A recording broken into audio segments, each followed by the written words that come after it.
gentlemen, welcome back to the sports site। और Pakistan versus England test series का आगाज होने वाला है और आज इस सब पे हम बात करेंगे।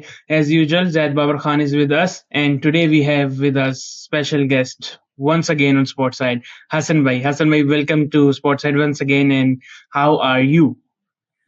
Assalamu alaikum, Rahman ji. Assalamu alaikum, Zaid ji. I'm okay. I don't want to say I'm good because I'm clearly not.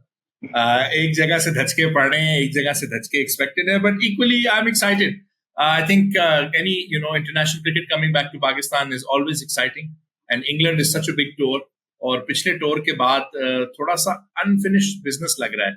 और या तो इस सीरीज की एंड पे मैं ये शर्ट्स पहनना बंद कर दूंगा and I'll go back to wearing England shirts, or I'll be wearing this with pride. There's only two things that can happen, so let's see.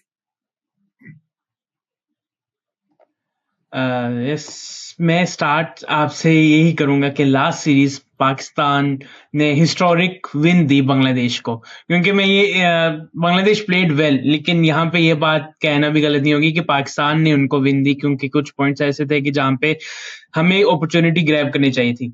So first of all conversation पे आगे बढ़ने से पहले आप उस सीरीज को किस तरह सम अप करते हैं और आपके मतलब उस सीरीज के बाद आपके क्या थॉट्स हैं कि मूविंग फॉरवर्ड क्या देखते हैं आप?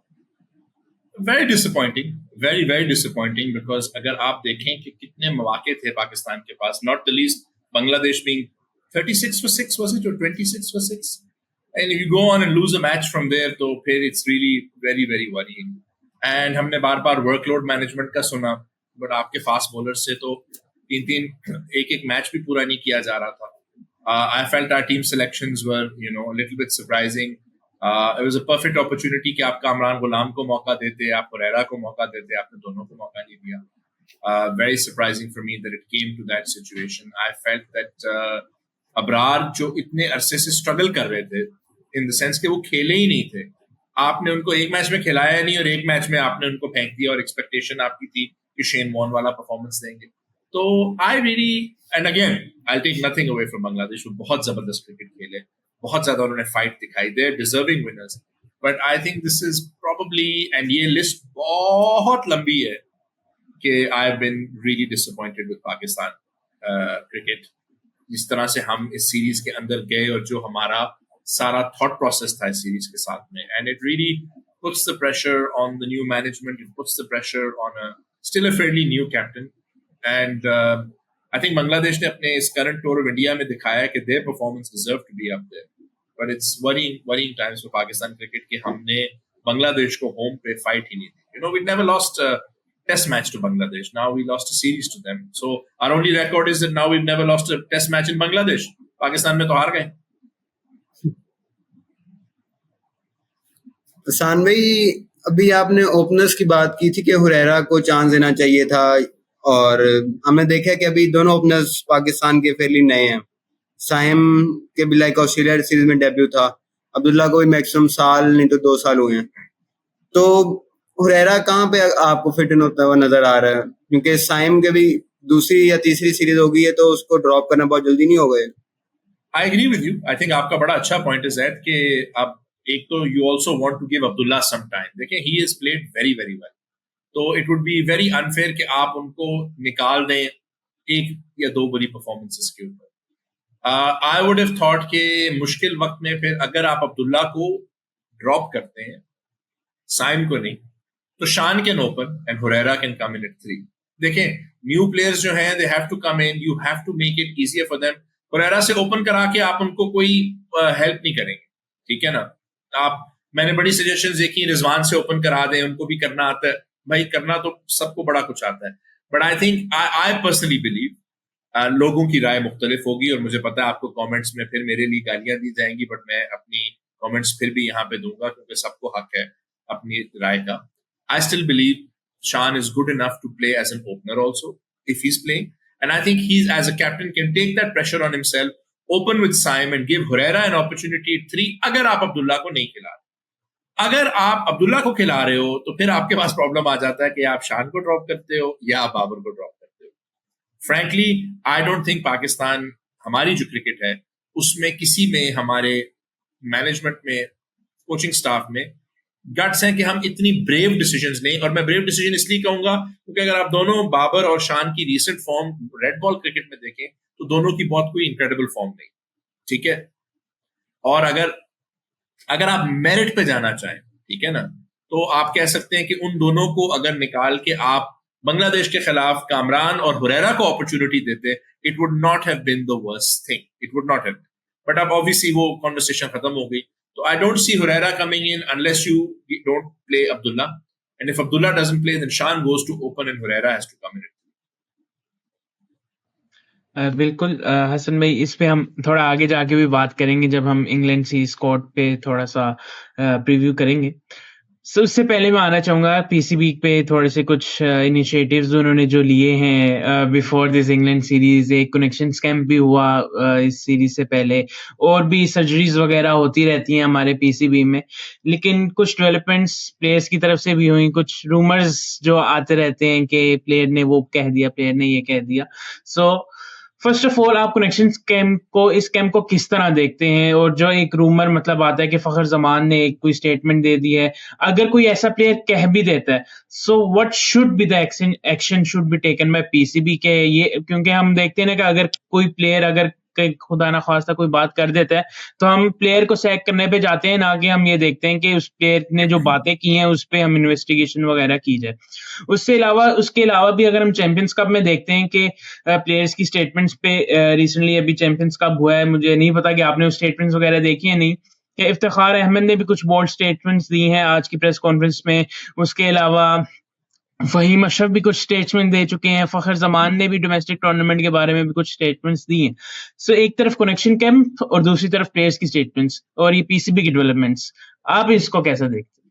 देखिए, कनेक्शन कैंप तो I think is a step in the right direction. अब कनेक्शन कैंप को क्या आप उस तरह से कर रहे हैं कि उससे एक्चुअली आपको कुछ मिल रहा है? अगर तो हम बात कर रहे हैं जो हमारे फ्लॉज हैं, लैक ऑफ यूनिटी नजर आ रही है, लैक ऑफ फिटनेस नजर आ रही है। देखें, आप मैचेस हारते और जीतते हैं, वो जिंदगी का एक हिस्सा है। बट अगर आप और वो हमारे बहनों और भाइयों में से जो मेरी तरह और रहमान की तरह यूनाइटेड को देखते हैं, वो ये देख के जानते होंगे कि जब डिजायर नहीं नजर आता, जब एफर्ट नहीं नजर आता, तो फिर आपको एक प्रॉब्लम होता है। तो अब ऑब्वियसली यहाँ पे अगर हमें प्लेयर्स से वो डिजायर और एफर्ट नहीं नजर आएगा तो हम क्वेश्चन करेंगे कि क्या टीम की इन्वायरमेंट कैसी है। तो कनेक्शन कैंप का होना बहुत जरूरी था अगर ये पॉइंट आपने डिस्कस करने हैं। प्लेयर्स की स्टेटमेंट्स पे आने से पहले मैं आपसे एक चीज शेयर करना चाहूंगा। मेरी पिछले साल के अंदर पीएसएल से लेके अब तक मेरी 3 या 4 इंटरनेशनल खिलाड़ियों से बात हुई है, इंटरनेशनल से, डोमेस्टिक से। इंटरनेशनल यानी कि पाकिस्तानी इंटरनेशनल, और जो पीएसएल भी खेलते हैं, डोमेस्टिक क्रिकेट भी खेलते हैं। इन प्लेयर्स के साथ मैं काम करता रहा हूं, मेरा इनसे रिश्ता है। उन्होंने मुझे 2 दफा चीजें कही। उन्होंने कहा कि एक, जो टीम एनवायरनमेंट इस्लामाबाद यूनाइटेड में शादाब खान और रेहानुल हक ने बनाई थी, उसमें उनको बड़ी वैल्यू फील हुई प्लेयर्स को। दे फेल्ट के उनको वैल्यू किया जाता है, दे फेल्ट के उनको उनमें बिलीफ रखी जाती है। एक आप मुझे वजह बताएं, फहीम अशरफ इस्लामाबाद यूनाइटेड के लिए कंसिस्टेंटली परफॉर्म क्यों करता है? शादाब खान इस्लामाबाद यूनाइटेड के लिए कंसिस्टेंटली, बड़ा इजी है कह देना कि जी सिर्फ इसलिए करता है कि उसको पैसे मिलते हैं। पैसे पाकिस्तान के लिए खेलने के लिए भी आपको बहुत अच्छे। सेकेंडली, मुझे बहुत सारे उन्हीं प्लेयर्स ने कहा कि पैंथर्स की जो टीम एनवायरनमेंट थी इस दफा, वो इतनी जबरदस्त थी कि उनका दिल भी नहीं कर रहा था कि वो इस टूर्नामेंट को खत्म होने दे। इसका मतलब है कि आपके पास एक ब्लूप्रिंट है कि आप कैसा एक टूर्नामेंट, एक एनवायरनमेंट बना सकते हो जिसमें प्लेयर्स से इनपुट हो। देखें, सबसे इंपॉर्टेंट, तमाम लोग स्टेक होल्डर्स हैं। आप और मैं एज फैन स्टेक होल्डर्स हैं, Pakistan cricket board stakeholders हैं। ना आपने और मैंने जाके बैटिंग करनी है, मैंने नहीं जाके करनी, अल्लाह का बहुत शुक्र है, और ना पीसीबी में से किसी ने जाके करनी है तो सिर्फ प्लेयर्स ने। प्लेयर्स को आप वैल्यूड फील कराएंगे, प्लेयर्स को आप अगर फील कराएंगे कि इस एनवायरनमेंट में उनकी रिस्पेक्ट है और उनको वैल्यू किया जाता है, आपको रिजल्ट मिलेंगे। अब आते हैं हम स्टेटमेंट्स पे। मैं तो बड़ा खुश हूं अगर फखर ने ये स्टेटमेंट्स दी, because it's very important to talk about the fact कि जो आपके इश्यूज आए हैं बोर्ड लेवल पे, उनको एड्रेस किया जाए। देखिए, एकदम से एक टूर्नामेंट कराने से चीजें ठीक नहीं होंगी, बट अगर आप टूर्नामेंट में प्लेयर्स को सही फैसिलिटीज दे रहे हैं, सही आप उनके लिए तरीके क्रिएट कर रहे हैं, अगर प्लेयर्स बोल रहे हैं तो प्लीज प्लेयर्स को सुने, ताकि जब आप उनकी बात सुन के उनको वो चीजें देते हैं जो वो मांग रहे हैं, फिर आप उनके बुरे परफॉर्मेंस को कह सकते हैं अब आपके पास एक्सक्यूज नहीं, आपको जो कुछ मांगा आपको दिया जा रहा है, फिर भी इसके बावजूद आपकी परफॉर्मेंस अच्छी नहीं है। बट अगर आप आधा वक्त खिलाड़ियों को दे ही नहीं रहे जो वो एक्सपेक्ट कर रहे हैं, and let's be honest, Pakistan उन मुल्कों में से है, हमारे पास एक प्लेयर्स यूनियन नहीं है। प्लेयर्स को बहुत दफा फील होता है कि कुछ बुरा होता है, उनको बस के नीचे डाल दिया जाता है। आप दोनों भी इस बात से आगाह होंगे, आपको भी पता होगा, लोगों को भी, कि बात की जा रही है कि हसनैन ने जाके अपना पूरा खर्चा खुद उठाया अपने आप को फिट करने के लिए। ये कौन सी दुनिया में हो रहा है? एहसान का पूरा खर्चा अली खान तरीन उठा रहे हैं। ये पाकिस्तान क्रिकेट के एसेट्स हैं, आप कैसे इनको साइड पे छोड़ सकते हो? सेंट्रल कॉन्ट्रैक्ट और नो सेंट्रल कॉन्ट्रैक्ट, आपको कम से कम आपके प्लेयर्स को फील तो होना चाहिए कि अगर हम इंजर्ड हैं, किसी मुश्किल में है, तो हमारे पास बोर्ड होगा। तो आई थिंक अगर ये कमेंट्स दी भी हैं, और अगेन मैं स्ट्रेस करूंगा अगर, क्योंकि अभी इस वक्त हमें सिर्फ रूमर्स मिल रहे हैं, और मैं उनका नाम नहीं लूंगा, ऐसे कुछ जर्नलिस्ट हैं जिनकी रूमर्स सुन के सिर्फ मैं उनको गालियां दे सकता हूं और कुछ नहीं कह सकता। तो हमें रूमर्स पे नहीं जाना चाहिए। बात सिर्फ ये रहती है, अगर प्लेयर्स बात कर रहे हैं तो प्लीज उनकी बात को सुने और उस बात पे फोकस करें और उस पर थोड़ा सा काम करें, बिकॉज प्लेयर्स ही आपको बता सकते हैं सिस्टम में क्या खराबी है, उसको आपने कैसे ठीक करना।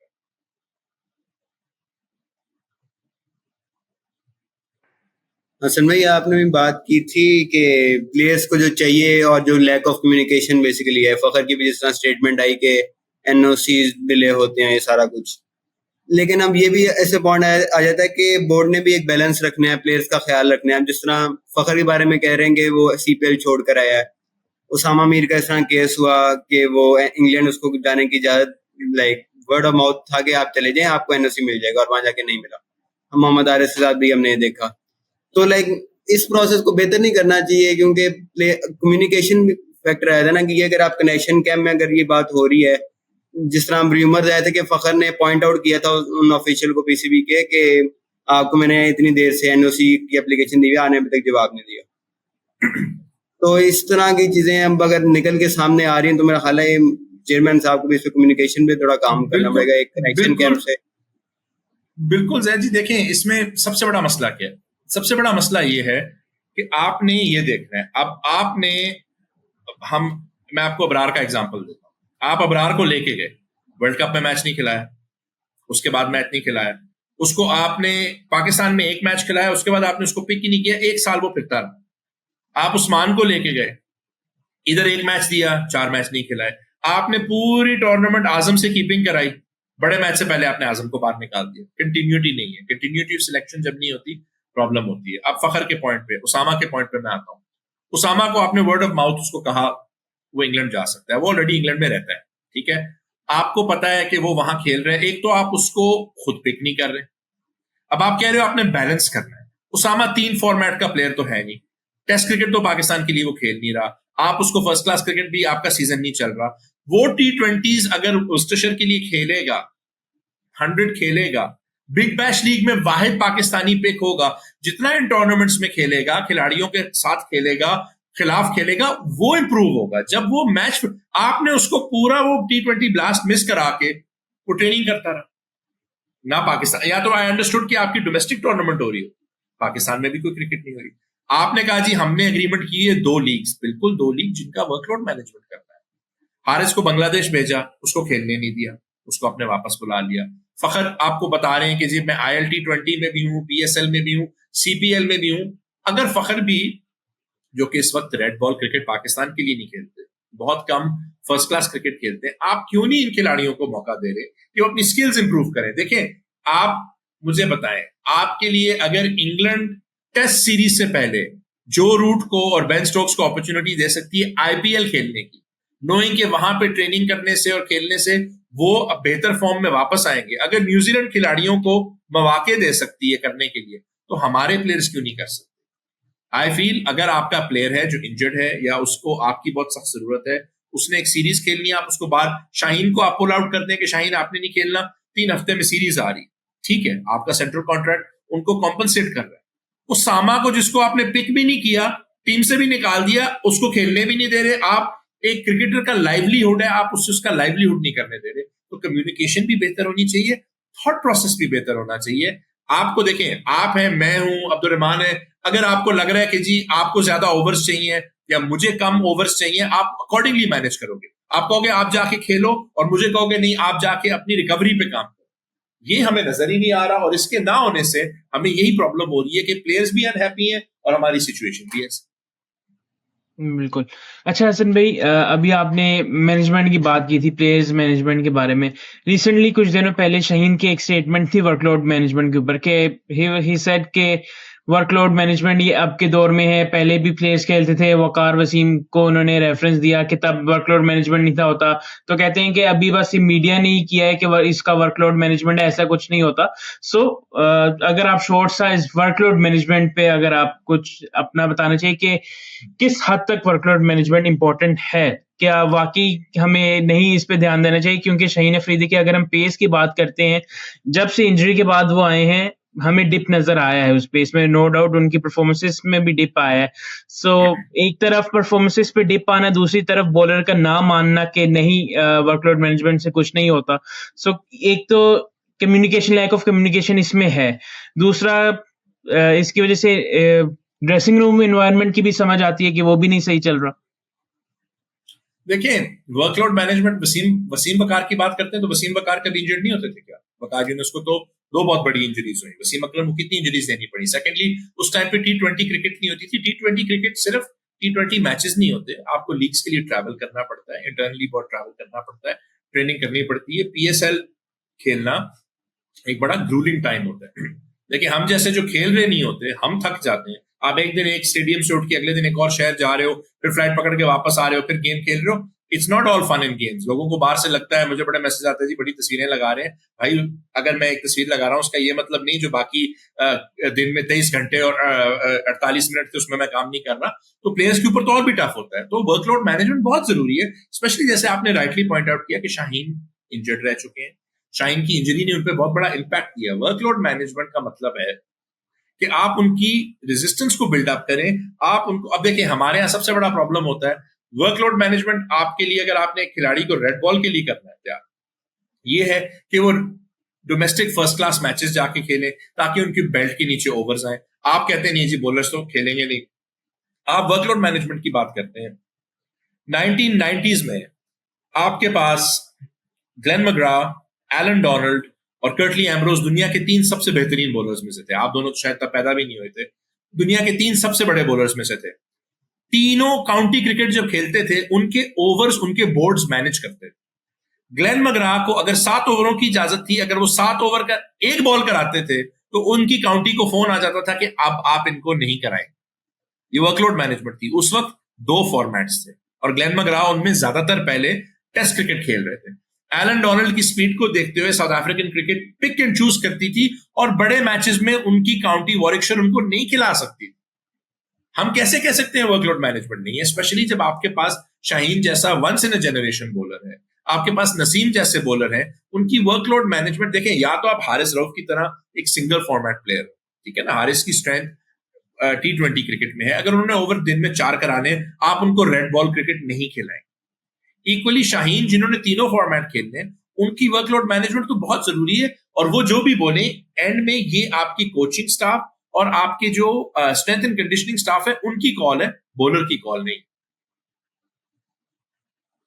बिल्कुल ऐसा ही है। मेन टॉपिक की इससे तरफ बढ़ने अब्दुलरहमान, मैं से एक चीज ऐड करूं तो Yes. गिलेस्पी ने आई थिंक चैंपियंस कप किसी मैच में कहा था कि मुझे अंदाजा था, उसने बेसिकली कहा था कि मुझे अंदाजा था कि shine like he is expecting a child. तो लेकिन मैंने काफी सोचा मैं दूं उसको पहला टेस्ट मैच ऑफ या ना दूं। तो उसने कहा कि शाहीन इतना चाह रहा था कि नहीं मैंने खेलना ही खेलना है, तो मैंने उसको खेलने दिया। बाद में मुझे एहसास हुआ कि मुझे नहीं खेलने देना चाहिए था।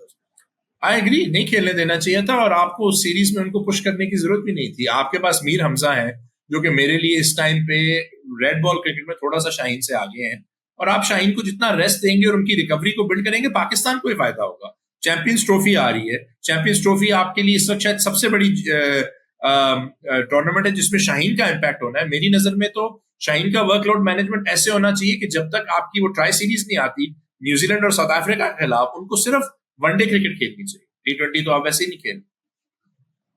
बिल्कुल आई एग्री। और इस पे एक और बात है, वो मैं आगे जाके ऐड ऑन करूंगा जब हम उस टॉपिक की तरफ बढ़ेंगे।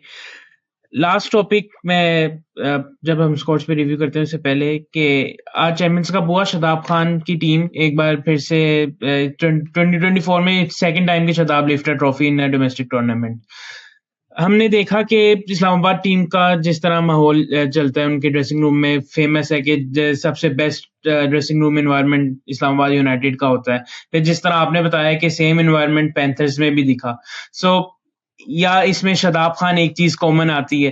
फिर उसके बाद जो पैंथर्स के जो मेंटोर्स थे, सेकलैन मुश्ताक, हमें ये चीज नहीं भूलनी चाहिए कि जब 2020 वर्ल्ड कप से पहले मिसबाउल हक और वकार यूनिस ने जब इस्तीफा दिया था कोचिंग पैनल से, तब सकलैन मुश्ताक आए थे, और फिर उसके बाद से लेके सकलैन मुश्ताक के एंड तक जो हमारी यूनिटी टीम पाकिस्तान की रही है वो भी सबके सामने है।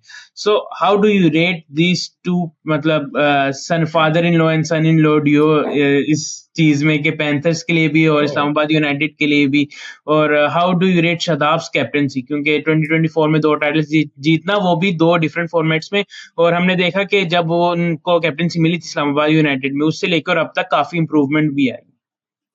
अच्छा, father in law son in law डाल के आपने मुझे थोड़ी सी मुश्किल में डाल दिया है, क्योंकि अब लोग कहेंगे मैं कंपैरिजन कर रहा हूँ एक और डियो के साथ। देखें, I have never hidden my admiration for Shadab.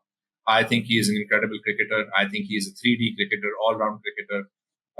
I think जितनी उन्होंने कैप्टनसी एम्ब्रेस की है इस्लामाबाद यूनाइटेड में और अपनी गेम को इम्प्रूव किया, I mean as a batsman he is come on leaps and bounds. Yes, I have a criticism कि I feel his bowling is not remained at the same level. I do, however, believe he's good enough to play not as a bowler, or good enough to play matches and bowl a couple of overs. That's why I think he was very happy कि उनके पास team में उसामा भी थे। और आपने देखा कि पहली मैच की थोड़ी सी बुरी परफॉर्मेंस के बाद उसामा भी, जब तक इंग्लैंड नहीं वापस उनको जाना पड़ा, he was bowling very very well, and credit goes to Shadab for that. I think Shadab मेरे लिए is the perfect pick for Pakistan's T20 captain. I don't think it should be a question anymore.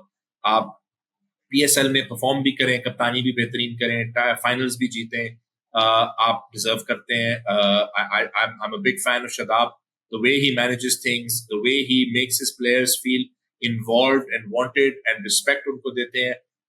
Saki bhai is someone I have all the time in the world for. He is incredible. I think sometimes मुझे हैरानगी भी होती है, दुख भी होता है कि पाकिस्तान में हम अपने हीरोज को कितनी जल्दी भूल जाते हैं। हम लोग वो बच्चे जो 90s में बड़े हुए, आज अगर पाकिस्तान के पास कोई ढंग के स्पिनर्स है ना, तो उस लेगेसी को अब्दुल कादिर साहब के जाने के बाद, जब सैकी भाई इंटरनेशनल स्टेज पे 95 में आए, and the way he inspired not just us, आप look at his inspiration, it goes to India, Sri Lanka, Bangladesh, England. Moeen Ali से आप जाके पूछें, कितने प्लेयर से जाके पूछें कि उन्होंने सकलैन भाई को देख के they chose to be off spinners.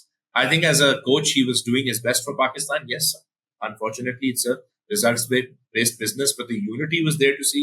कोई सियासत नहीं नजर आती आपको, कोई आपको फोकस सिर्फ पाकिस्तान और पाकिस्तान क्रिकेट पे नजर आता है। They're very humble people, they're very good people, and I am very happy for them. And I had a feeling कि Panthers जीतेगा, because I simply think कि उनकी जो सबसे बड़ी क्वालिटी थी कि दोनों में फोकस जो है वो कलेक्टिव पे है, इंडिविजुअल पे नहीं है। और जब कलेक्टिव पे फोकस होता है, लॉन्ग टर्म में मोर ऑफ्टन देन नॉट आपको अच्छे रिजल्ट मिलते। हसन भाई, क्योंकि हम सकलैन भाई के टॉपिक पे हैं, तो उनके बारे में एक चीज मशहूर है कि लाइक जब वो टीम में आए थे तो उनका role basically as a mentor था, कोच, और मतलब कि मेंटोर का जरा फर्क था, बेसिकली मोटिवेशनल और इस तरह की चीजों में था कंपेयर टू टेक्टिकल। तो बेहतर नहीं था कि अगर उस टाइम पे कोई लाइक आपके लीडरशिप ग्रुप यंग था, बाबर, शादाब, रिजवान, शाहीन, बाबर आजम भी यंग कैप्टन था, तो बेहतर चॉइस नहीं हो सकती थी कोई, मतलब कि Saqlain Mushtaq like is a good, मतलब कि बहुत अच्छे प्लेयर थे, लेकिन कोचिंग पे उनके जरा डाउट्स नहीं आए कि मोटिवेशनल टाइप ज्यादा है। देखिए, आप इसको एक तरह से ये भी कर सकते हैं। अव्वल तो पहली बात है ये समझना कि अब मॉडर्न क्रिकेट में बहुत इवॉल्व हो गई। आप ब्रेंडन मैकलम को ले लें, जिनकी सब बात करते हैं, बेसबॉल की बात करते हैं, वो कितना ज्यादा अपना कोचिंग स्टाफ को हाथ देते हैं। आप मार्कस ट्रेस्कॉथिक को देख लें, उनके बैटिंग कोच भी रहे हैं, उनकी अब उनकी एब्सेंस में हेड कोच भी रहे हैं, व्हाइट बॉल टीम के कोच भी रहे हैं। मेरी नजर में अगर आप सकलैन भाई को as a head coach with a focus on motivation and a focus, जैसे आपने कहा, not on the tactical side, but मुझे हैरानगी होती है, और अगेन ये 2 लफ्ज मैं शायद बहुत ज्यादा एक ड्यूओ में यूज करूंगा, हैरानगी और दुख, कि आपके पास अब्दुल रहमान जैसे कोचेस हैं और आपके पास हनीफ मलिक जैसे कोचेस हैं, और वो नेशनल टीम में नहीं इन्वॉल्व, अगर आप उनको सकलैन मुश्ताक को देते हैं, और ये दो ऐसे कोचेस हैं जिनके बार बार आपको रिजल्ट्स नजर आते हैं। रहमान भाई मुल्तान सुल्तान्स के साथ 4 सीजन उनको फाइनल्स में लेके गए, एक जीते हैं, 4 सीजन फाइनल्स में गए हैं। पेशावर के साथ एक टाइटल जीते हैं PSL का। उसके अलावा जब तक वो डोमेस्टिक लेवल पे कोच थे, वो 11 में से 9 टूर्नामेंट्स जीते हैं, 10वीं में फाइनल आ गए। ठीक है, हनीफ मलिक भाई को अगर आप देखें तो कोई ऐसा प्लेयर नहीं, शान हो गया, साउद हो गया, साइम हो गया, जो ये नहीं कहता कि उनकी इंप्रूवमेंट में हनीफ मलिक भाई का हाथ है। और उनको देखें इस्लामाबाद यूनाइटेड के साथ, आप क्यों नहीं इन लोगों का टेक्निकल एक्सपर्टीज उठा रहे? आप क्यों नहीं फायदा उठा रहे कि ये जबरदस्त कोचेस हैं जिनके साथ साथ अगर आप सकलैन मुश्ताक को एज अ मेंटोर रख लें या जो रख लें, आपको ये फायदा हो। बल्कि ये दोनों तो जेसन गिलेस्पी के साथ भी होने चाहिए, बिकॉज लोकल लेवल पे जो कोच है, जिसने लोकल लेवल पे काम किया हुआ है, वो आपको एक इनवैल्यूएबल चीज दे सकता है। तो I don't have a problem. देखिए, आपने जज ऑफ कोर्स सैकी भाई को भी एज अ कोच ट्रॉफीज पे जज करना है। In this case he was a mentor not a coach. तो आई थिंक उनके पास अपॉर्चुनिटी थी, और उनके टाइम पे यंग लीडरशिप ग्रुप में आपने एक अपॉर्चुनिटी मिस की of not utilising people like Rehman Malik and Rehman Abdul Rehman भाई एंड हनीफ मलिक। आपने बहुत बड़ी अपॉर्चुनिटी मिस की। अभी भी आप इन लोगों को यूज करें तो आई थिंक पाकिस्तान क्रिकेट की बेहतरी ही होनी है। जिस कोच के साथ ये आए, जिस रोल में ये दोनों आए पाकिस्तान टीम के साथ, आपको सिर्फ और सिर्फ परफॉर्मेंस में बेहतरी मिल।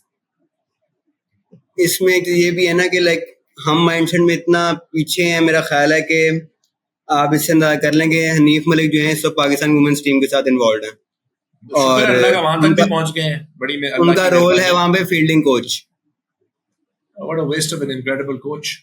I'm very happy that the ladies team have him, because हमने women's team को भी बहुत अरसे से इग्नोर किया है। But हनीफ भाई is someone who should be with the national team 100%. मतलब कि उनकी जो एबिलिटीज हैं, जो उन्हें काम किया हुआ है, वो बहुत ज्यादा उस पर मतलब कि यूज हो सकते हैं फील्डिंग कोच से, लाइक बहुत। और भी बहुत टेक्निकल एस्पेक्ट में शायद उनसे और रहमान भाई से कोई बेहतर है। और जब आपको प्लेयर्स बता रहे हैं कि एक कोच उनको इंप्रूव कर रहा है, तो only focus should be on giving these coaches to more players. Exactly. और हमने देखा है कि अगर कोई भी प्लेयर, अभी रिसेंटली हैदर अली की बात कर लेते हैं, जिस तरह PSL में कमबैक किया और चैंपियंस कप में भी उन्होंने कुछ परफॉर्मेंसेस दी हैं, उसमें भी अगर किसी भी प्लेयर से बात करो कि वो जब आता है वापस कमबैक करने के लिए, वो यही कहता है कि हनीफ भाई के साथ काम किया और फिर उसके बाद इंप्रूवमेंट आती है, और हमें दिखता भी है। अच्छा, मेन टॉपिक पे आते हैं। हमने आधा घंटा बात कर ली और अभी तक मेन टॉपिक पे नहीं आए। पाकिस्तान वर्सेस इंग्लैंड के लिए दोनों स्कोर्स आ चुकी हैं और हम प्रीव्यू करेंगे स्कोर जब आई, क्योंकि हर हमारा तो यही होता है कि एज अ पाकिस्तानी फैंस जितने भी देख लो, सबका देख लो, हम 2-0 हार गए, पूरी टीम को बाहर कर दो, कोई नई लोट ले आओ और हम नए बंदे खिलाना शुरू हो जाओ। सबकी ख्वाहिश यही होती है, कप्तान सैक कर दो, कोच सैक कर दो। लेकिन एक बात गिलेस्पी ने भी की कमेंट्री में कि टीम को बैक किया जा रहा है। सो इसमें शान मसूद और सऊद शकील दोबारा वाइस कैप्टन आए, फिर अब्दुल्ला शफीक को रिटेन किया गया है। देखना होगा कि उनको 11 में जगह मिलती है कि नहीं मिलती। फिर बाबर आजम है, और बाबर और शान मसूद तो एज अ कैप्टन और Babar Azam as a you can say के मेन लीडर हैं बैटिंग यूनिट के, क्योंकि एक्स कैप्टन भी रह चुके हैं पाकिस्तान टीम के। सो ये दो ऐसे प्लेयर हैं कि इन पर रिस्पॉन्सिबिलिटी है कि अब इनको परफॉर्म करके दिखाना है। और क्योंकि हम देखते आ रहे हैं कि नंबर 4 जिस पे बाबर आजम खेलते हैं, वो ऐसी पोजीशन है कि अगर वहां पे रन्स नहीं होते तो हमने अक्सर देखा है कि बाकी हमारी जो पूरी बैटिंग लाइनअप है वो कोलैप्स कर जाती है। फिर उसके अलावा अगर हम बात करते हैं मीर हमजा स्क्वाड में, मोहम्मद हुरैरा हैं जो कि काफी अरसे से पाकिस्तान टीम के साथ ट्रैवल कर रहे हैं, बस चांस मिलने की देर है, और एक एस्पायरिंग टैलेंट भी माने जाते हैं। फिर मोहम्मद रिजवान और नसीम शाह, नुमान अली को जो हम ऑस्ट्रेलिया सीरीज में खेले थे, फिर उसके बाद वापस आए हैं। फिर साइम अयूब हैं, सलमान अली आगा, सरफराज अहमद एंड शहीन शाह अफरीदी। हसन भाई, मेरे कुछ सवाल आते हैं, फिर आप अपनी स्क्वाड पे अपने एनालिसिस दीजिएगा। सरफराज अहमद को बैक करना अभी तक, क्या हम इनकी जगह अच्छा ना होता कि कोई यंग विकेट कीपर को लेके आया जाता, हसीबुल्ला को लेके आया जाता ग्रूम के लिए? क्योंकि ऑब्वियस आंसर हमें नजर आता है कि मोहम्मद रिजवान ही मोस्ट प्रोबेबली 11 में स्टार्ट करेंगे, लेकिन उसके साथ अगर सरफराज अहमद अगर नहीं खेल रहे तो क्या अच्छा नहीं है कि हसीबुल्ला साथ में आए? फिर अगर हम स्पिनर्स की बात करते हैं, जाहिद महमूद को शामिल किया गया है एज ए 16 मेंबर, लेकिन नुमान अली को लेके आना वापस। उसके अलावा हमारे पास जो अगर हम बात करते हैं मेहरान मुमताज और मुबस्सिर खान, ये 2 ऐसे बॉलर हैं जिन पे जो काम करते आए हैं, पाकिस्तान शाहीन्स के साथ भी खेलते आए हैं, और ये कहना भी गलत नहीं है कि they are now ready to get into the Pakistan national team. So ये कुछ ऐसे हैं। और दूसरा कि शहीनशाह अफरीदी पे भी अभी आपने बात की थी कि मीर हमजा बेहतर है। हमारा अगर हम टेस्ट बॉलिंग यूनिट की बात करते हैं, ऑस्ट्रेलिया हो जाए, बांग्लादेश सीरीज हो जाए, खुर्रम शहजाद जो कि अभी इंजर्ड है, लेकिन खुर्रम शहजाद हो गया, मीर हमजा हो गए, आमिर जमाल हो गए, और फिर उनके अलावा मोहम्मद अली जो कि इस स्क्वाड में नहीं है। अगर हम देखें बांग्लादेश सीरीज में ही बॉल्ड वेल, लेकिन उनका इस सीरीज में नाम ना होना, ये भी एक क्वेश्चन मार्क आता है कि हम प्लेयर्स को बैक करें। So what do you think, Mir Hamza और नसीम शाह और आमिर जमाल, इनके होते हुए शहीनशाह Afridi could be rested or should be rested? Should be 100%. I would not play Shaheen in more than one test. I think you have to manage Shaheen. You have to give him some time off. You have to let him build up his fitness. Depending on the wicket, I might only play Shaheen in Pindi. I might not play him in Multan at all. And I would give him that time to just, work on his fitness, take a look at the opposition, get into some rhythm on the side. मैं तो Shaheen को एक match से ज़्यादा में risk ना करूँ। I think Mir Hamza जो है उनकी डोमेस्टिक परफॉर्मेंसेस ने दिखाया है कि वो होल्ड कर सकते हैं। नसीम को क्योंकि आपने बांग्लादेश के खिलाफ एक मैच रेस्ट कराया, तो ऑब्वियसली अब उनके लिए आप थोड़ा सा एक्सपेक्ट कर सकते हो कि थोड़ा सा ज्यादा खेलें। Aamir Jamal is coming back from injury. That's a bit of a concern, especially because he's such an important player in the sense कि वो टीम को बैलेंस देते हैं। And Muhammad Ali is not there. I think unfortunately Test cricket has been unkind to Muhammad Ali. He's done very well in white ball cricket recently. But उनको bad luck रहा है कि उनको जब wickets मिली भी हैं तो वो विकेट्स जो हैं उनकी स्ट्रेंथ को कंड्यूसिव नहीं रही। तो अगर आप 3 पेस अटैक के साथ जाते हो, I would look at Amir, Naseem and Mir Hamza. I would absolutely rest Shaheen for minimum of 2 games. Maybe only use him if the series अल्लाह करे कोई मौजा हो जाए कि आप 2 मैचेस जीत गए हो कि आपको थर्ड मैच ना जीतने की जरूरत हो, but only use him in that scenario. Spinners पे आपने बात की, नुमान की सबसे बड़ी स्ट्रेंथ है कि नुमान इन विकेट्स पे, इन कंडीशंस पे बहुत ज्यादा खेले हुए हैं। नुमान बैटिंग को स्ट्रेंथन करते हैं। नुमान परफॉर्मेंस पे नहीं निकाले गए थे। नुमान अनफॉर्चुनेटली जब ऑस्ट्रेलिया में थे इनको अपेंडिक्स ऑपरेशन की जरूरत पड़ी और फिर ही वाज मिसिंग। जाहिद के लिए he bowled beautifully in the champions cup. थोड़ा सा चैलेंज है बिकॉज लास्ट टाइम इंग्लैंड ने उनको बहुत बुरी तरह मारा था और बड़ा अनफेयर था कि आपने जब साउथ अफ्रीका वाली सीरीज में जब जाहिर टॉप डोमेस्टिक विकेट टेकर थे आपने उनको नहीं पिक किया, और इंग्लैंड के खिलाफ जब वो आपके डोमेस्टिक व्हाइट बॉल के टॉप विकेट टेकर थे आपने उनको रेड बॉल में पिक कर दिया। But hopefully Zahid has learned and become better. Abrar की फॉर्म भी थोड़ी सी पैची है। उनका जो वो मिस्ट्री स्पिन वाला एंगल है, उसने इंग्लैंड को शुरू में तो बड़ा तंग किया अपने डेब्यू पे। I was very lucky, I was in Multan watching him take those wickets. उसके बाद से टेस्ट क्रिकेट उनके लिए थोड़ी सी मुश्किल रही है।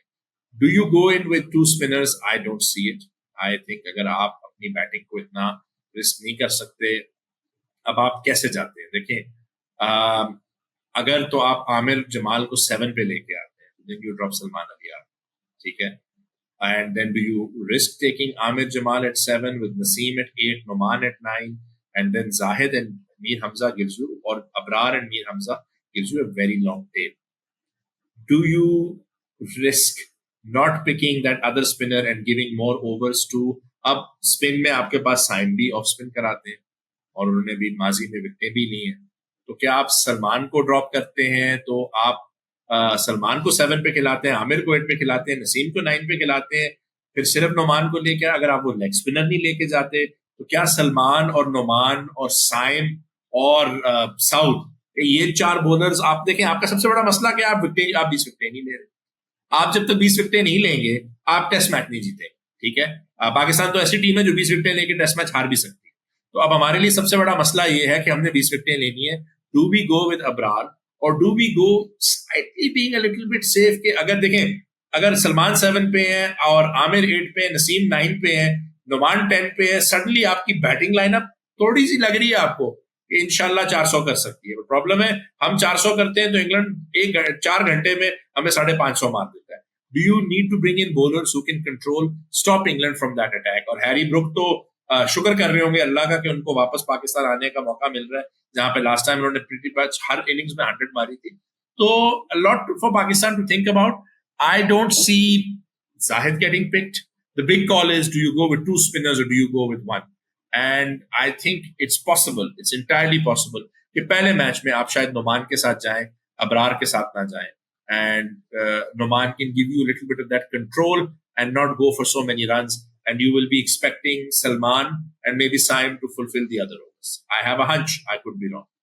सरफराज अहमद पे आपने स्टेटमेंट. तो सैफी भाई पे देखें, आई थिंक आपका पॉइंट वैलिड है कि we need to start grooming someone.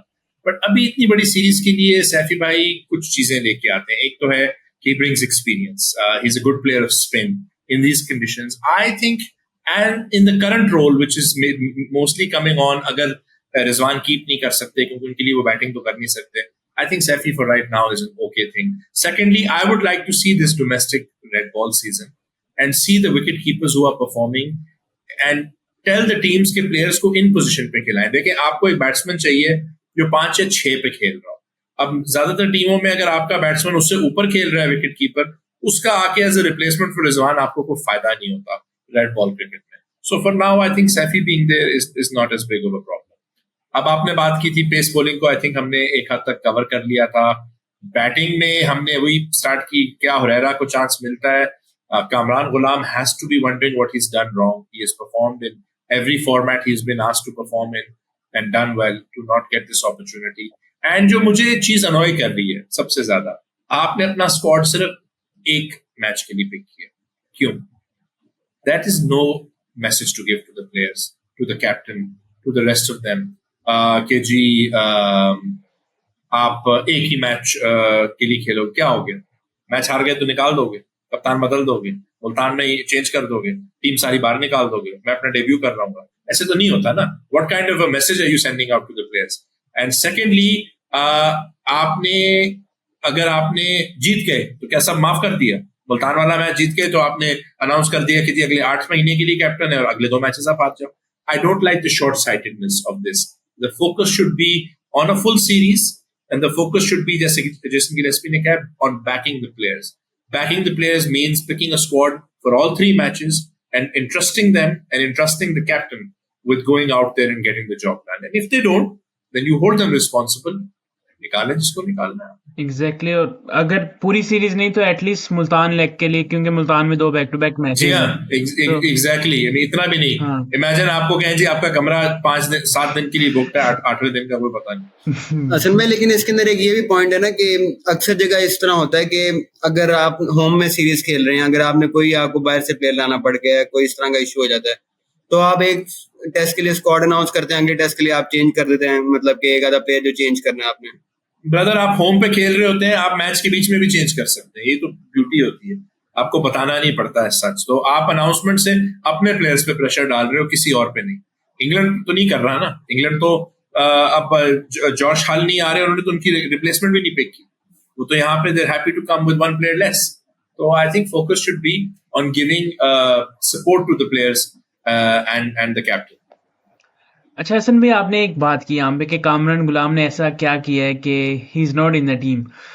फिर यहीं पे एक क्वेश्चन है, क्या आप अपने कप्तान को ड्रॉप करेंगे या आप अपने उस प्लेयर को ड्रॉप करेंगे कि जिसके ड्रॉप होने पे दुनिया बंद हो जाती है, पाकिस्तान बंद हो जाता है?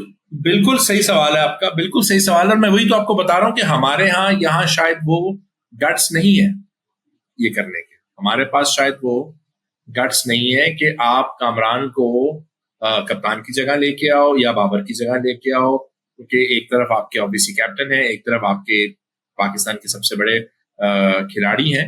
तो बट क्या मेरिट पे आप ये डिसीजंस लें? I don't think Kamran has done anything not to be playing cricket. And ठीक है, आप कह सकते हो कि जी हम, फिर आप कह दो कि हम कप्तान में भी फोकस रख रहे हैं और हम ये भी होप रख रहे हैं कि लॉन्ग टर्म हमारे बेस्ट बैट्समैन जो है वो वापस फॉर्म में आ जाएंगे. But at least let him know it's through no fault of his own. I think Kamran deserves better communication. And he should be, कि उनको कम्युनिकेशन होनी चाहिए. बाबर आजम पे मैं बात करना चाहूंगा, क्योंकि हम ये तो कह देते हैं कि बाबर आजम कुछ इनिंग्स, सिर्फ 16 इनिंग्स, कुछ इनिंग्स से आउट ऑफ टच नजर आ रहे हैं टेस्ट क्रिकेट में. लेकिन ये भी एक नोटेबल थिंग है कि वो 16 इनिंग्स 1 साल में नहीं खेली गई, वो पिछले 3 साल में खेली गई हैं. So he is out of form in test cricket since past 3 years। तो ये भी एक सवालिया निशान है। और अगर हम एक तरफ ये भी कहते हैं कि पाकिस्तान के best batsman currently Babar Azam है, तो दूसरी तरफ उनसे परफॉर्मेंस नहीं होती, 50s भी नहीं आई लास्ट 16 इनिंग्स में। सो कितना ये प्रेशर होगा बाबर आजम के ऊपर खुद भी। और क्योंकि अगर हम बात करते हैं कि एक्स कैप्टन रह चुके हैं इस टीम के, व्हाइट बॉल टीम के कैप्टन है।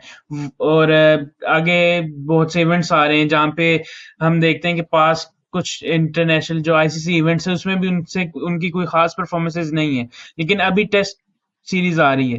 कितना प्रेशर होगा बाबर आजम पे, क्योंकि दूसरी तरफ अगर हम बात करते हैं उनके बैकअप पे कामरान गुलाम तैयार हैं और भी बाकी प्लेयर्स दरवाजा खटका रहे हैं इस पोजीशन के लिए। सो कितना एक प्रेशर होता है, क्योंकि आपकी एक्सपेक्टेशंस अवाम की आपसे बहुत है। आप लेजेंड हो पाकिस्तान टीम के इस वक्त। सो आप कैसे देखते हैं बाबर आजम पे, और हम किस हद तक उनको बैक करें? मतलब अगर इंग्लैंड सीरीज में भी परफॉर्मेंसेज नहीं आती तो एक पॉइंट तो आएगा ना कि बाबर आजम को ड्रॉप करने पे सोचा जा सकता। देखिए, प्रेशर तो बहुत है, बहुत ज्यादा है, एक्सपेक्टेशन भी बहुत है। I don't think it would be unfair to say, मैं एग्जैक्ट कंपैरिजन नहीं करूंगा बिकॉज हमारे लोग और कुछ और लोग जो हैं वो बहुत ज्यादा नाराज हो जाते हैं और फिर नाराजगी में वो बड़ी बातें करते हैं। बट एक्सपेक्टेशन बहुत है बाबर पे। एक जमाना होता था कि हम देखते थे कि जब प्लेयर्स हाई स्टैंडर्ड सेट करते हैं, एक जमाना होता था कि शायद और ऑब्वियसली मैं सिचुएशंस को नहीं कंपेयर कर रहा, मैं ये क्लियर करता जाऊं उससे पहले जो लोग मुझे कमेंट्स में गालियां देने आएंगे। मैं सिर्फ बता रहा हूं कि एक टाइम था जो बहुत ज्यादा प्रेशर होता था सचिन तेंदुलकर के ऊपर as the main batsman of his team. मैं कंपेयर नहीं कर रहा बाबर को उनसे, मैं किसी को किसी से कंपेयर नहीं कर रहा, मैं एक्सपेक्टेशन की बात कर रहा हूँ। और पाकिस्तान क्रिकेट में अब ये एक्सपेक्टेशन बाबर के ऊपर है, फैन से स्पेशली ज्यादा है। तो देखें, we all want Babar fit and firing, we all want Babar to be making runs. It has been too long. That time, that series against Australia seems like a very long time ago, जब वो absolutely dominate कर रहे थे। I think वो खुद अपनी पिछली England series से बहुत मायूस होंगे। And I was very surprised कि इंग्लैंड से 3 मैचेस हारने के बाद और न्यूजीलैंड को 2 मैचेस ना हराने के बाद हमने टेस्ट की कप्तानी एकदम से चेंज नहीं की। I was a bit surprised. Equally लोग कहेंगे कि अब शान 5 मैचेस हार गए हैं, तो बिल्कुल शान के लिए भी ये प्रेशर है। अगर वो इस टूर्नामेंट इस सीरीज में नहीं परफॉर्म करते एज अ लीडर और एज अ बैट्समैन, तो उनके लिए भी क्वेश्चन मार्क्स हैं, बाबर पे भी हैं। देखें, और अगर दोनों ये बैट्समैन, मैं दोनों को यहाँ पे लेके आऊंगा, दोनों नहीं परफॉर्म करते तो going the next series is away to South Africa, जहां पे आप फिर केस बना सकते हैं कि क्या आप एक नए बैट्समैन को साउथ अफ्रीका में ब्लड करना चाहेंगे या आप उनको मौका देना चाहेंगे कि वो खेल रहे हो होम कंडीशंस में। तो I think this is a very important series for Babar and I hope that we see the best of Babar. उनके कुछ टेक्निकल इश्यूज बड़े जबरदस्त तरीके से जैरेड किम्बर और बहराम ने काजी ने पॉइंट आउट किए थे और उसमें हमने देखा थोड़ा सा फर्क आया।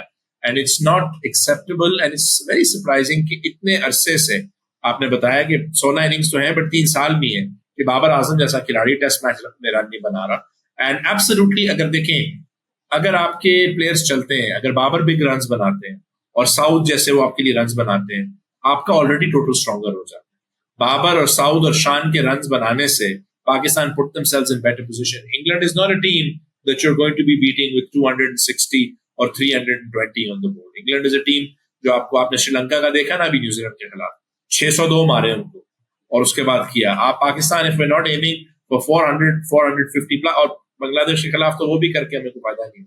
So we really need Babar and Shan to come back into form and find their best form if we want to get anything out of this series.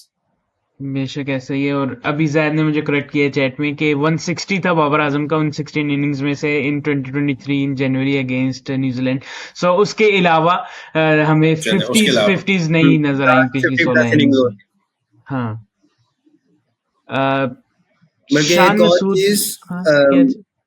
अभी बात हुई असल मैंने की कि शान मसूद 5 टेस्ट मैच आ रहा है, तो मुझे याद है कुछ अर्सा पहले ना मैंने ये बांग्लादेश सीरीज के एंड पे ही मैंने एक स्टैट निकाला था कि most consecutive test losses by Pakistan. 2 captain 6 test match आ रहे हैं इकट्ठे और एक कैप्टन है 5 जो 5 आ रहे हैं। और यकीन माने जो 3 कैप्टन है इन तीनों का शुमार होता है पाकिस्तान के मतलब के टॉप 5 कैप्टन में।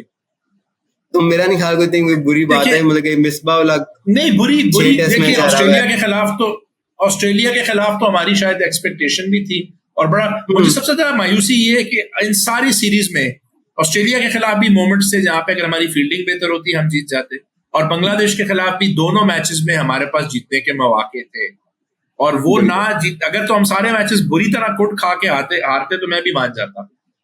मुझे मायूसी बाबर की कप्तानी में भी ये थी कि इंग्लैंड के खिलाफ हमने मुल्तान में बड़ा क्लोज मैच हारे, पिंडी में इतनी अच्छी स्टार्ट के बावजूद हारे, और कराची में तो हमने ट्राई नहीं किया, तो ये मायूसी होती है। और देखें, Pakistan is not won a test match at home in the last 10, that has to change. I would hope कि हमारे खिलाड़ी जो हैं वो जाके ये चेंज करना चाहें, कप्तान जो भी हो, प्लेयर्स का दिल करे कि यार हम जाके इंग्लैंड को पे बैक करें।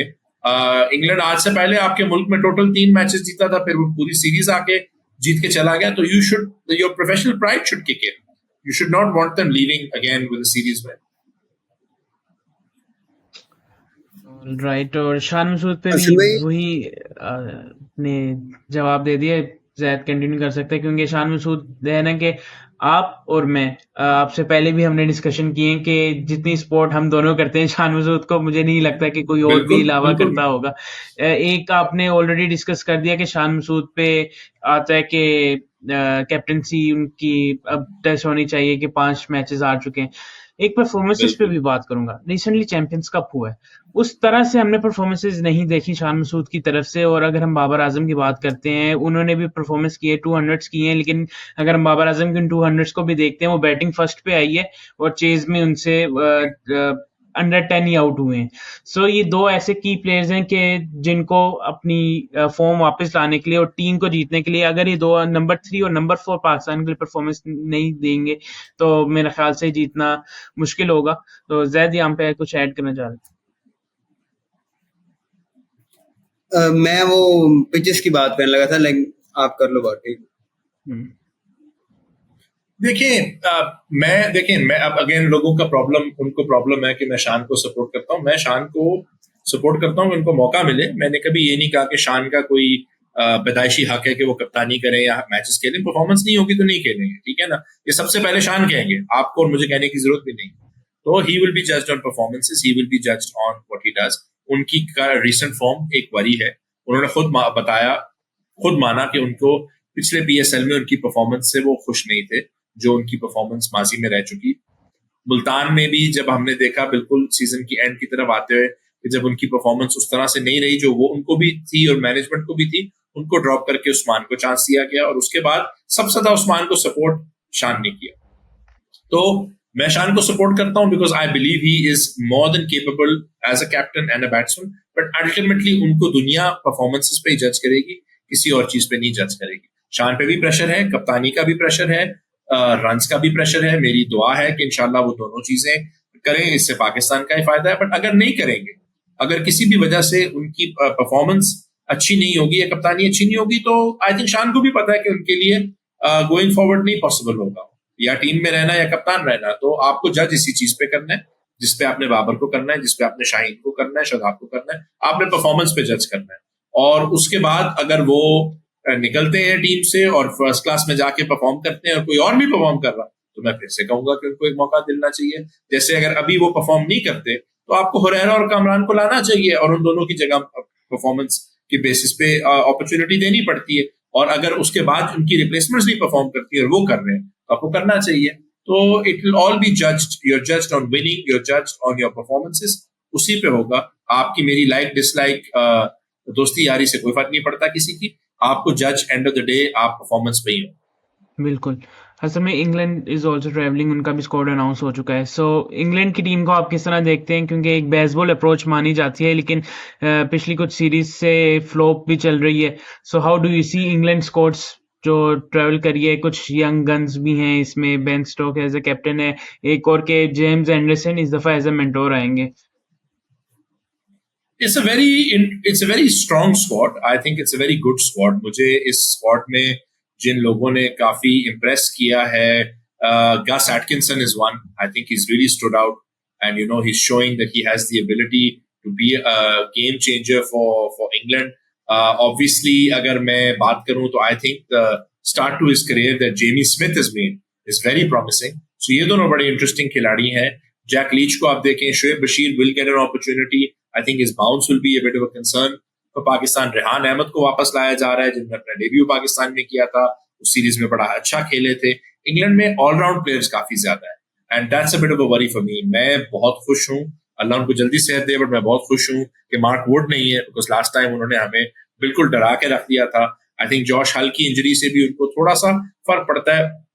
The surprise pick for me is Chris Woakes, because उनका अवे परफॉर्मेंसेस उतने अच्छे नहीं रहे जितने उनके इंग्लैंड में परफॉर्मेंसेस रहे हैं, but I think he has it in him. Pakistan cricket sometimes हमारे बैट्समैन जो है उन बॉलर्स के खिलाफ स्ट्रगल करते हैं, जिस तो जिमी एंडरसन की तरह एक ही लेंथ पे बॉल कराते रहते हैं। So overall, a very strong squad, and I think we'll see a very strong England team, and they will be very, very confident of winning this series and doing well. And I think that's where Pakistan cricket has to stand up and fight them. It's not going to be easy. England have a very good squad, and I know Sri Lanka se wo ek match haare hain, but England are willing to lose the match in the pursuit of victory. अगर आप इनके खिलाफ थोड़े से भी defensive mindset के साथ गए तो आपको फायदा नहीं होगा। हसन भाई, इसमें ये भी है कि अब इंग्लैंड के पास क्योंकि मार्कवुड नहीं है और जॉश हल भी इंजर्ड हो गए हैं, और मेरा नहीं ख्याल उन्होंने कोई रिप्लेसमेंट अब तक अनाउंस किया है इनकी, तो लाइक अब उनका फास्ट बॉलर थोड़े है, मतलब काफी देखा है तो गस एटकिंसन है, ऑली स्टोन है, मैथ्यू पॉट्स है, और बाकी ब्रेडन कार्स और क्रिस वोक्स, मतलब 5 फास्ट बॉलर हैं।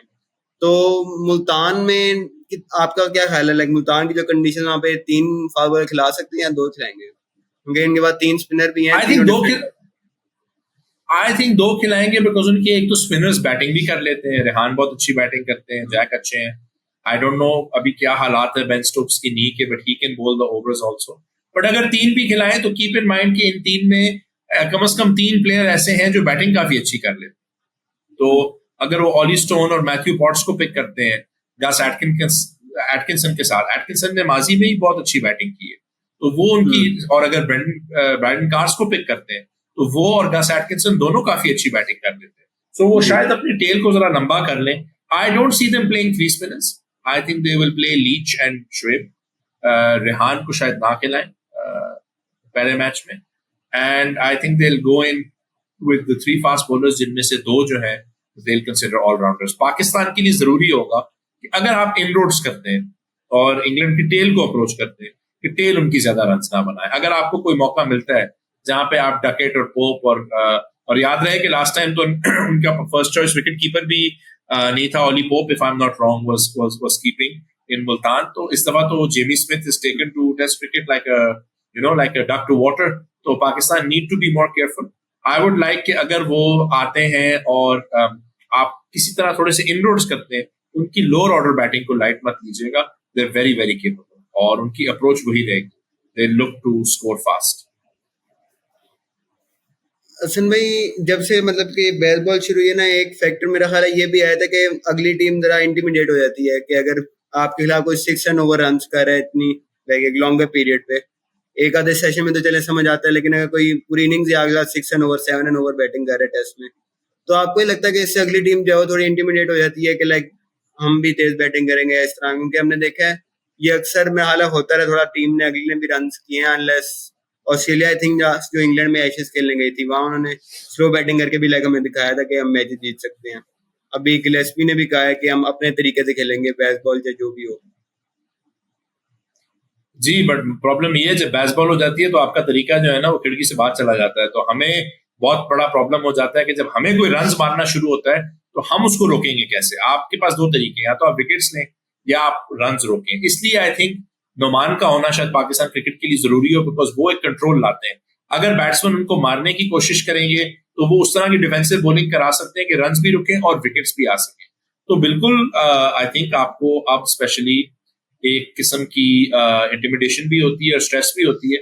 पाकिस्तान के लिए बड़ा जरूरी है कि आप बिल्कुल अपने तरीके से खेलें, बट आप इंग्लैंड को अंडर प्रेशर डालें। आप इंग्लैंड को देखें, लास्ट टाइम हम बात कर रहे थे कि पिंडी वाला टेस्ट पहला दिन शायद स्टार्ट ही ना हो क्योंकि इंग्लैंड प्लेयर्स की तबीयत खराब थी, उन्होंने फिर भी आके आपको 500 रन मार दिए। तो I think you can not allow that any more. थोड़ी सी अग्रेशन होनी चाहिए, थोड़ा सा डिजायर होना चाहिए, थोड़ा सा आपको ये होना चाहिए कि अगर आपने स्लो बैटिंग करके उनको थका के 150 ओवरों में 500 मारना बिल्कुल करें, बट आप फिर अपना इम्प्रिंट जो है गेम पे डालें कि नहीं भाई हम तो 150 ओवर खेलेंगे, आपको फील्ड में इतनी देर रखेंगे, then if they still come out there and beat you, then at least you know you did your best. और ये सीरीज उस लिहाज से भी देखने वाली होगी कि बेसबॉल तो है उधर से, लेकिन हमारा भी जो कैप्टन है उनकी काउंटी यॉर्कशायर का कैप्टन है। सो ये एक देखना हाँ होगा कि शान मसूद की लीडरशिप इस वक्त किस तरह आती है, क्योंकि वो आमिर जमाल की स्टेटमेंट थी ना कि शान मसूद ऐसा कैप्टन है कि इफ समवन पुश हिम तो वो पुश हिम बैक करते हैं। तो ये एक सीरीज यहाँ पे बिल्कुल लीडरशिप के करते हैं। एतबार से आई देखनी थिंक होगी। Sean Ball needs to make an appearance and find a way to beat baseball, because baseball is a mindset जिसमें आप हार से डरते नहीं है जीत की परस्यूट में। Pakistan needs to adopt that part. I am not saying आप खेलने का तरीका अडॉप्ट करो, बट आपको डरना नहीं चाहिए कि अगर आप हार की कोशिश में जीत की कोशिश में हार जाते हो। आपको डरना सिर्फ ये चाहिए कि अगर आप हार से बचने के लिए डिफेंसिव हो जाते हो और फिर भी हार जाते हो। बिल्कुल, और इसी पे आज की पॉडकास्ट को एंड करते हैं। Thank you very much for joining Hasan भाई। हमेशा मजा आता है आपसे बात करने का, और टाइम हो चुका है, लेकिन मेरा बस चले तो हम अगला एक और घंटा भी इस पे बात करें। सो जिसने भी हमारी पॉडकास्ट यहाँ तक देखी है, लाइक करे, शेयर करे, सब्सक्राइब करे, and do follow sports side on all the platforms, और हमारी वेबसाइट विजिट करें www.thesportside.com। फिर मुलाकात होगी, फिर बात होगी, तब तक के लिए हम सबको दीजिए इजाजत। अल्लाह हाफिज।